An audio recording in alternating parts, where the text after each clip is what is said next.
तुम्हारी फाइलों में गांव का मौसम गुलाबी है, तुम्हारी फाइलों में गांव का मौसम गुलाबी है, मगर ये आंकड़े झूठे हैं और ये दावा किताबी है। मंदिर मस्जिद के नाम पर संभल जैसे नए नए विवाद को जन्म देकर समाज में निरंतर घृणा और नफरत का माहौल पैदा किया जा रहा है। सत्ता में बैठे लोगों ने ये कैसा हिंदुस्तान कर दिया, सत्ता में बैठे लोगों ने कैसा हिंदुस्तान कर दिया, बेजान इमारतों को हिंदू मुसलमान कर दिया। बाबा साहब डॉक्टर भीमराव अम्बेडकर जी को श्रद्धांजलि अर्पित करते हुए अपनी बात शुरू करूंगी। भारत का संविधान दुनिया का सबसे विस्तृत, सुंदर और अनोखा संविधान है। ये ऐसे भावनाओं के साथ बनाया गया है जो सम्मानता, बंधुता और राष्ट्र एकता को बल देती है। आज जो मैं यहाँ खड़ी होकर अपनी बात कर रही हूँ, यह शक्ति हमें हमारे संविधान ने दी है। हमें गर्व है कि हमारी पार्टी के स्वर्गीय मुलायम सिंह जी और हमारी पार्टी के अध्यक्ष श्री अखिलेश यादव जी हमेशा संविधान के मूल्य की रक्षा की और सामाजिक न्याय के लिए संघर्ष किया।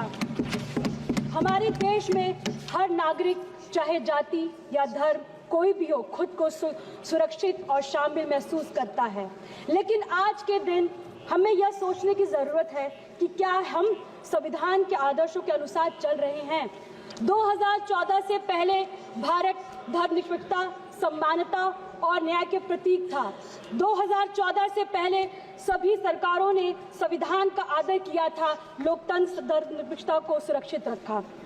पिछले 10 वर्षों से जब से एनडीए सरकार सत्ता में आई, इस सरकार ने संविधान की संस्थाओं पर निरंतर आघात करना जारी रखा।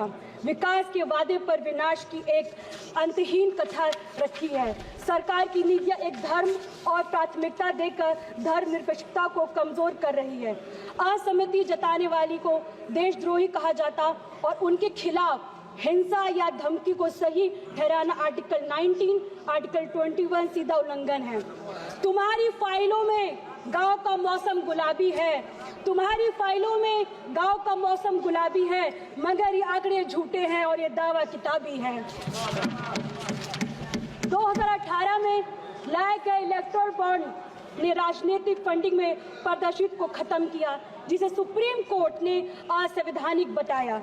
कंट्रोवर्शियल कृषि कानून ने किसानों का विश्वास तोड़ा, उन्हें रद्द किया गया, लेकिन किसानों की समस्या आज भी अनसुलझी है।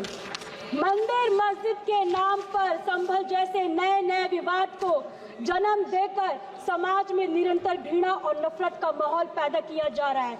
मगर मैं कहना चाहूंगी, सत्ता में बैठे लोगों ने ये कैसा हिंदुस्तान कर दिया, सत्ता में बैठे लोगों ने कैसा हिंदुस्तान कर दिया, बेजान इमारतों को हिंदू मुसलमान कर दिया। स्वतंत्र संस्थानों और मीडिया को दुरुपयोग किया जा रहा है।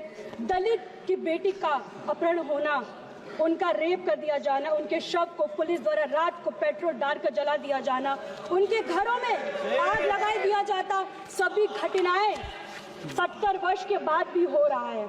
यूपी सरकार ने ESM लागू कर हड़ताल पर रोक लगाया है। राज्य में कोई भी कर्मचारी आज 6 महीने तक हड़ताल नहीं कर सकता है। साल 2014 से पहले तक जितने भी चुनाव हुए उन पर कभी उंगली नहीं उठी है, परंतु पिछले कुछ वर्षों में जिस प्रकार EVM पर उंगली उठी है, मत के साथ हेरफेर की बात समझ में आज सामने आई है। इससे निश्चय मतदाताओं के मन में भ्रम पैदा हुआ है। मैं आप सभी से आग्रह करती हूँ कि पिछले 10 वर्ष में ध्यान दें।